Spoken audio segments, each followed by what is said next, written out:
Une femme trouve la richesse dans une décharge. Pour pousser les clients à acheter, les marques impriment souvent des bons de réduction sur les emballages. En général, les gens n'y prêtent pas attention. Mais si on en cumule assez, et qu'on va au supermarché acheter des produits, au moment de payer on peut non seulement ne rien dépenser,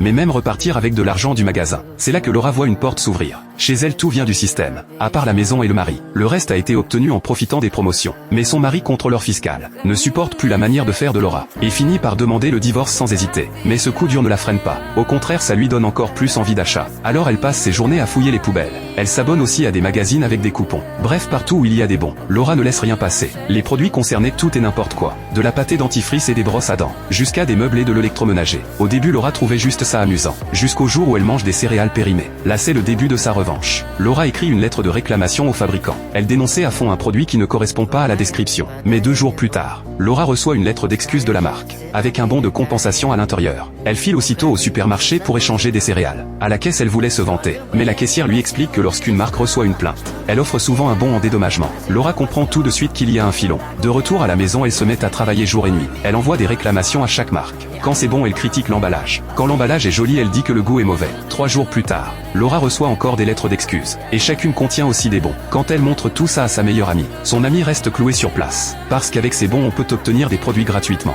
Alors son amie propose de revendre les bons à prix réduit. Car son amie est une influenceuse qui vend en direct. En 3 jours, les bons sont tous vendus. Mais Laura ne crie pas assez vite. Elle n'arrive plus à suivre le rythme des ventes. Pour obtenir encore plus de bons, elle décide de chercher un complice dans une imprimerie. Après une journée entière à observer, elle cible un homme qui galère avec son titre de séjour. Elle vérifie qu'il vient d'une autre région, et qu'il lui faut 500 000 $ pour obtenir ses papiers. Or son salaire officiel ne peut pas payer une telle somme. Elle pensait qu'il refuserait. Mais quand il apprend que les bons se revendent, il accepte sans la moindre hésitation. Comme l'usine fonctionne avec 2 services séparés, et que les deux n'ont aucun lien entre eux, la femme de l'homme travaille au service des remboursements. Chaque jour elle compte les bons récupérés, et lui travaille au service impression. Chaque jour il imprime les bons selon les commandes, pour être sûr de ne jamais manquer. L'usine en imprime toujours un peu plus en réserve. Alors l'homme met de côté les bons en trop, et les envoie à Laura par transporteur. Très vite Laura reçoit la première livraison, avec autant de bons. Les ventes en direct ne suffisent plus, pour les écouler plus vite. Laura crée alors un site internet, et met le lien dans le live de son ami. En une seule nuit le chiffre d'affaires dépasse le million. Ensuite elles emballent les bons et les expédient aux clients. À partir de ce jour là les gens n'utilisent plus de cash. À la caisse tout se paie avec des bons. En voyant les chiffres grimper à l'écran, Laura est surexcitée. Et l'homme aussi y trouve son compte et envoie des lots en masse. C'est ainsi que l'empire de Laura se met en place. Tous les jours il compte l'argent jusqu'à en avoir les mains en feu.